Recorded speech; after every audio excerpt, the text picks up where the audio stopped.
Hi. I wonder whether you're confused about whether sugar really feeds cancer cells or if it's totally fine to indulge. If you just give me a few minutes, I'll clear up the confusion so that you can make informed choices because that's important. And I will also share my personal thoughts. First of all, if we haven't met yet, I'm Sabine Hope. I'm a breast cancer survivor and I now consider myself a thriver. I help women with a breast cancer diagnosis to recover and to thrive after breast cancer treatment. The approach I have developed includes nutrition, hormonal health, detoxification, emotional well-being, movement, and living intentionally and with a purpose. I call this approach the 5 Essentials Method, and it's designed to help you live your best life after cancer. And in every single video that I share with you, I want to add value to your recovery journey and give you some practical tips that you can implement right away. So let's get to the big sugar debate. You've probably heard people say, oh, sugar feeds cancer cells, and then others say, no, it's just nonsense. So it's so easy to feel conflicted. We won't go into hyper detailed science. Instead, I'll share some general research backed facts about sugar, how it affects our bodies, and why reducing sugar might be beneficial. Does sugar cause cancer? Is the question that we have top of mind when we have a breast cancer diagnosis. And first of all, I want us to be really clear. None of us caused our cancer by eating sugar. Please don't blame yourself or feel in any way guilty if you feel that maybe in the past you didn't have an ideal diet. There is evidence, though, that cancer cells can be hyperactive when it comes to sugar consumption, meaning that cancer cells use glucose differently to normal cells. So if you're a research nerd and you'd love to know more of the details, just DM me or send me an email and I'll send you some links to the studies. But now let's have a look at the history and sugar consumption, over the history, over time.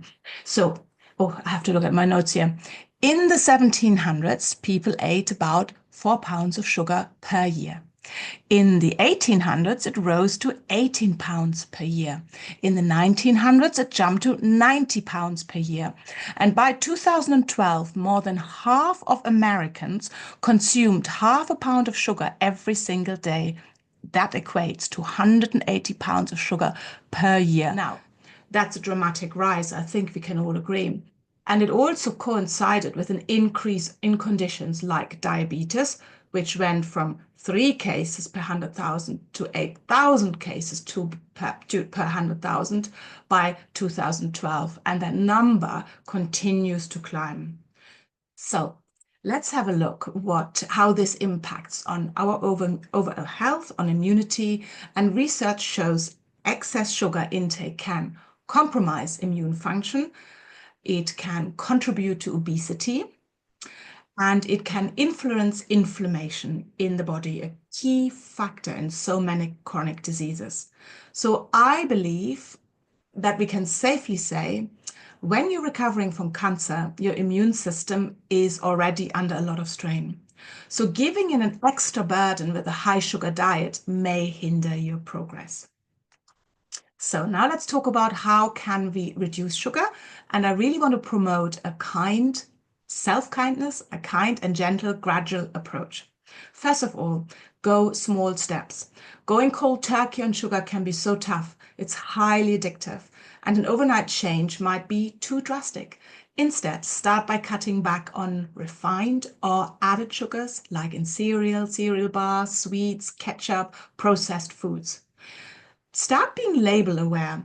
Read the ingredients when you're in the supermarket. Look at labels closely. Sugar comes in so many forms like fructose, glucose, syrups, and knowledge is power. So see where your sugar is and where it is sneaking into your diet.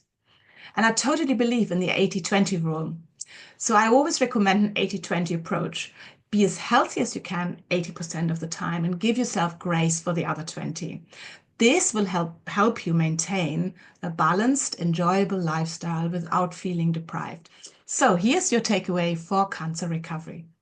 By understanding these trends and the basic science behind sugar, you can now make empowered decisions about your diet. Even a small cutback in refined sugar can give your immune system a better chance to perform optimally during and after treatment. I hope this quick video gave you a clearer perspective on sugar's impact, especially if you're on a breast cancer recovery journey.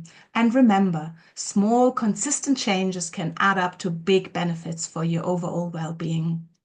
So, if you found this helpful, please give it a thumbs up and share it with anyone who might need a little extra support.